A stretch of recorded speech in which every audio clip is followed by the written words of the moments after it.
guys, Rick Shaw here. It's Monday, 28th, and another big thank you to Tropical Tim's daughter sent me the mega bag of chewing tobacco. I just love chewing tobacco.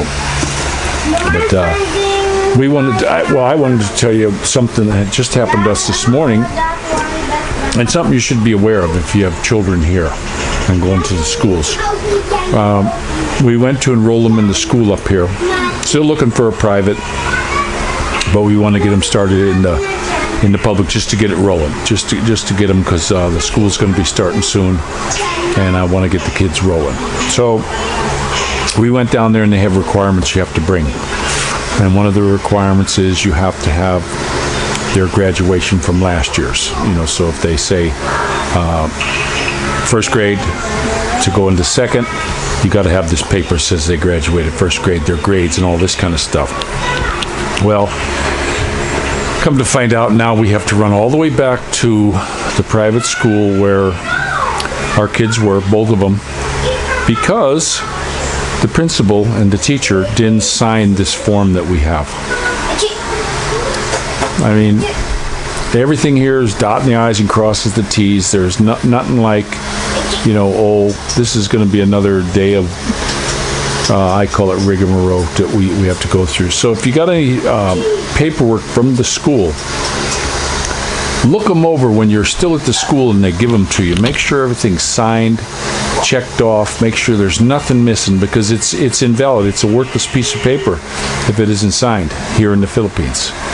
So now we got to take a big run in, go down to school and get all this stuff taken care of. It's just how it goes. Now the lady down there started the ball rolling, and she said when she'll get everything ready to go, and then we're going into Carmona here in the next week, probably Friday or Saturday, and then we'll go ahead and get that stuff taken care of.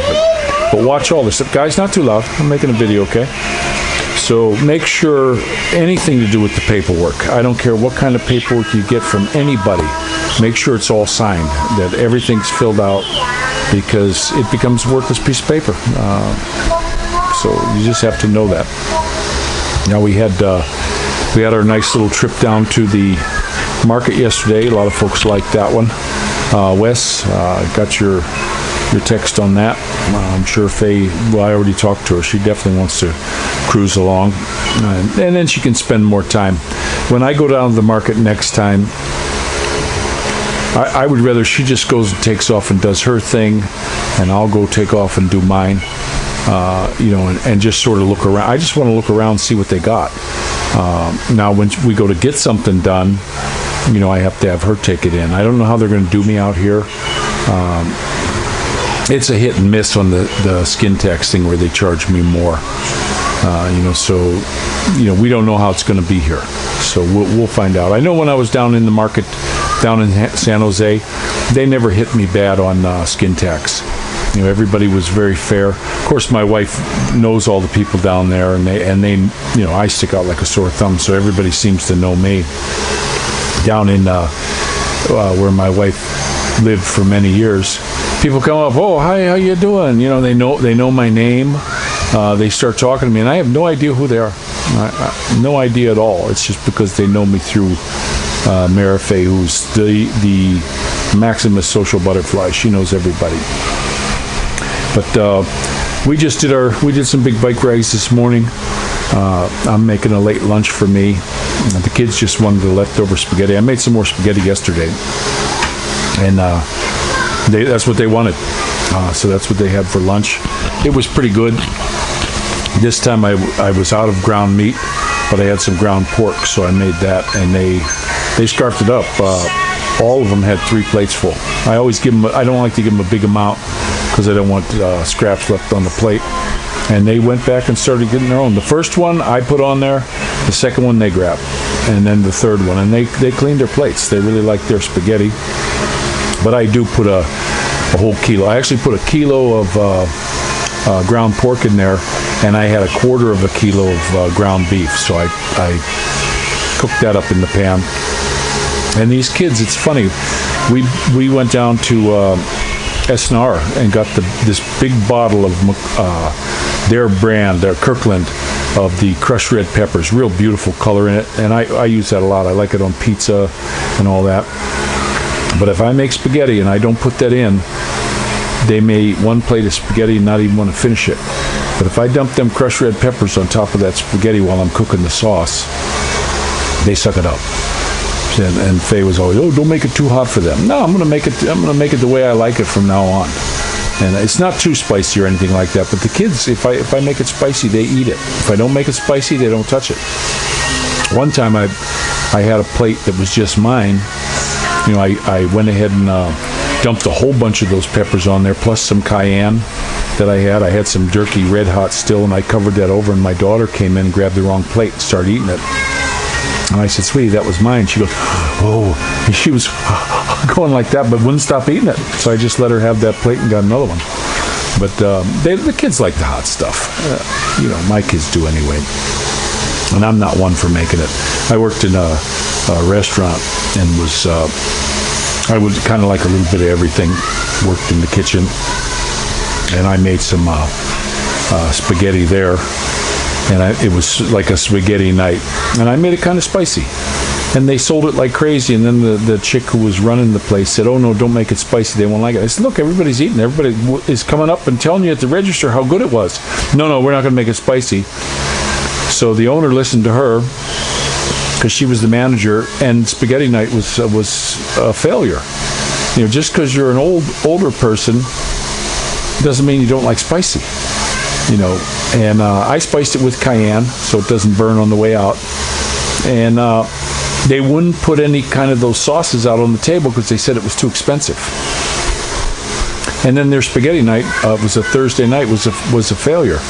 And then when that woman finally left the management, I did another spaghetti night, and I let a lot of people around know I was going to make spaghetti like I had made in the past, a little bit spicy. The restaurant was full. There were actually people waiting outside. And that manager had some of the spaghetti, said it was too spicy, and that was the last hot spaghetti night at that restaurant. And I can't understand the mentality of people that do that just because you're an old person or young, you don't like spicy. Here in the Philippines, you can get some really spicy stuff. I'm amazed. My wife will take these little red chilies that we get, the kids too, bust up 5 or 6 of them and a little bit of vinegar and put that all over her food and just suck them right up. She loves the hot stuff. And when I make stuff real spicy, she loves it.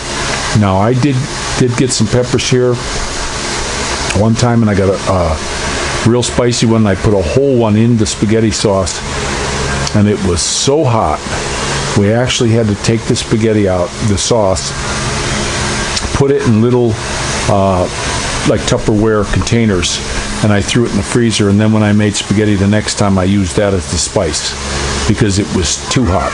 She couldn't even eat it. And it was 1 pepper. So when you buy these little red peppers, you might get some that are fairly mild and some that are super hot. It depends on where you get it. We got a green pepper one time, the long, skinny green pepper. And I can eat those. I really like them. She makes these, they call them dynamite, where she stuffs them with some meat and cheese, and then they wrap it in a thing, and then she cooks them in the ghee, fries them up in the ghee, and they're really good.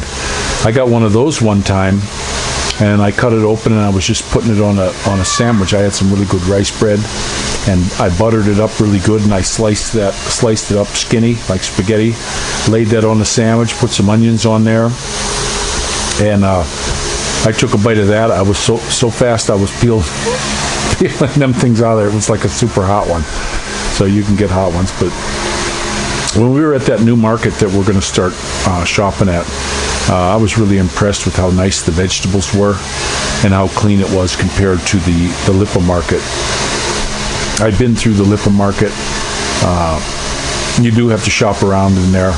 But the prices we saw down here at the Padre Garcia market were pretty low right in the first place. You didn't have to go hunting around. They pretty much had all the same, unless the apples were a little bit bigger than it was.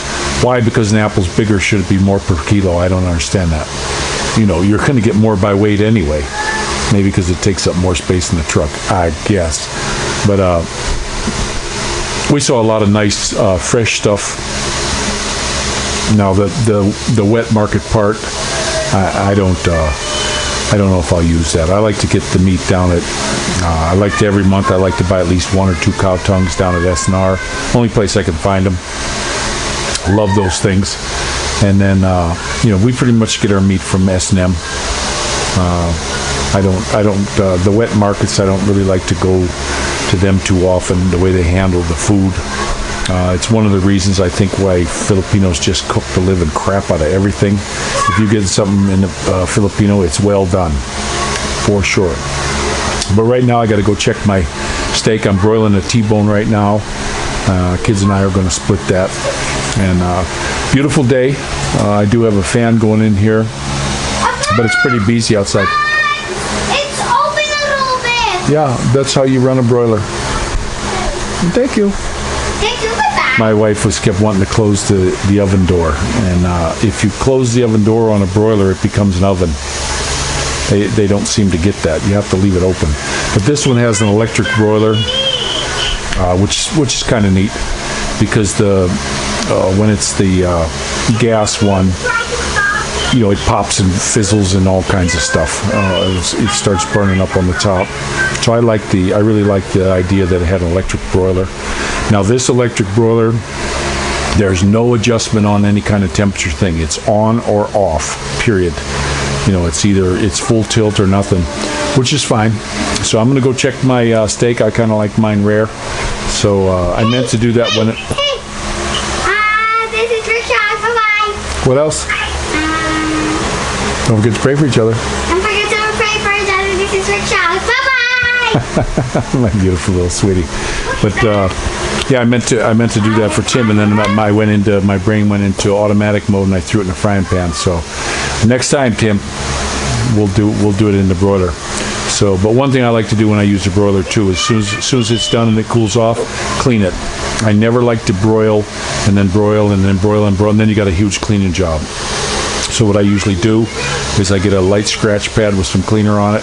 After it cools off, take the element out and just clean the whole inside of the thing. And that's how you keep your oven clean. I'm also going to do bake some bread in here. Wes, thanks for the tip.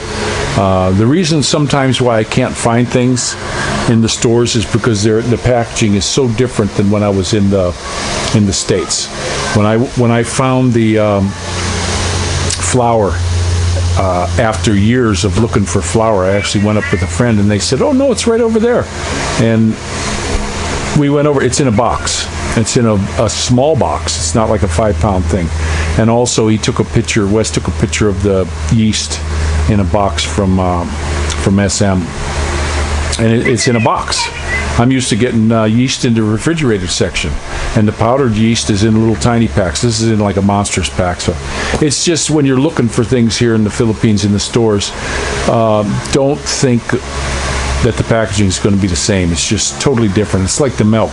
The milk is not in the refrigerator section. It's called fresh milk, and it's over on the shelves. So, it's just how it's going to be. Read your labels. Make sure you read your labels, because a lot of the stuff that you get here, especially the milk, is not milk, guys. It's a whipped oil. It's not milk at all, so be real careful. They may put a pinch of milk powder in there so they could say it's got milk in it. That's it. So be careful what you feed your children, because you are what you eat. So this is Rick Shaw out. You all take care now, and don't forget to pray for each other. Bye.